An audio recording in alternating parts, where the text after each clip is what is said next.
Guys, what's up? It's Darkmech here and welcome back to 2 Minute Tank Guides in the Nighthold for LFR Normal and Heroic. Today we are doing High Botanist Tel'arn, and there's no way I'm getting this one done in 2 minutes either. So clickbait, false advertising, bad Darkmech. I'm going to go ahead and say this is probably one of the most hectic fights that you are going to do in the Nighthold with your group, as things can get out of hand pretty quickly and people can lose their mind.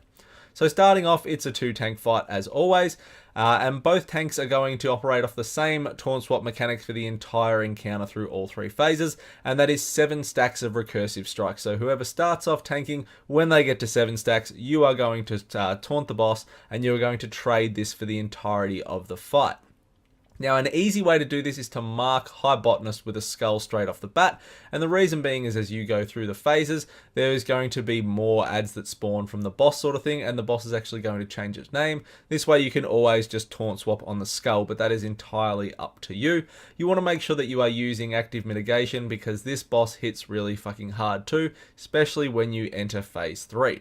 So there are 3 phases that I've sort of spoken about here. Phase 1, he starts as High Botanist Tel'arn. Phase 2 comes at 75%, where he'll split himself, he'll be High Botanist Tel'arn, and he'll be Solarist Tel'arn. In Phase 3, which is at 50%, he will spawn Naturalist Tel'arn. There will also be Solarist Tel'arn, but he will change his name to Arcanist Tel'arn. Arcanist Tel'arn is the one that you want to be taunt swapping on the 7 stack. So if it is marked, you don't need to worry about that. You just keep swapping on the skull.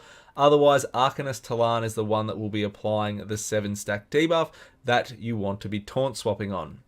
So when you get to phase 3, that means there is 3 boss hitting mobs as such up, which obviously means a lot of incoming damage.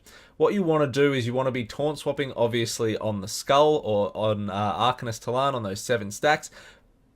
What this means is one tank is always going to be tanking 2 adds pretty much. Now you obviously want the stronger tank to be doing that, but that means there's going to be a lot of damage coming in. If you're having thread issues or something like that, you may end up tanking all 3 adds at once, which means there is a hell of a lot of damage coming in. So as the off tank, try and taunt what you can off the other tank if you're in this position to try and make this as smooth as you possibly can.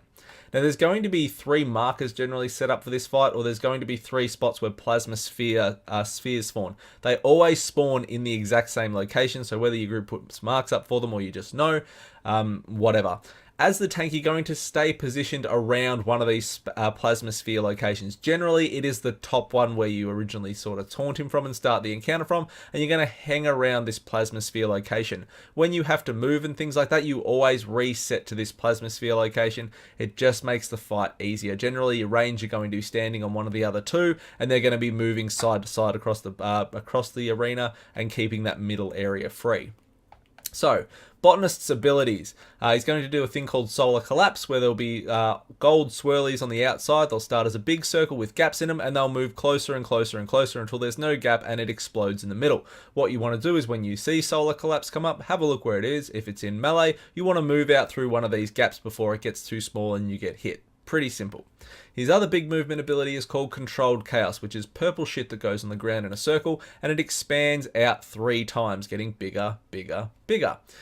You just need to move from this. So if you're tanking at the top of that plasma sphere location, at the top where I was talking about, say moon in this video, what you're going to do is if it spawns there, you are going to move, say, past blue, and then when the when the purple shit finishes, you're going to reset back to that top location, unless your group coordinates it otherwise, and you just go to another plasma sphere location. But you want to be staying around a plasma sphere location with the boss.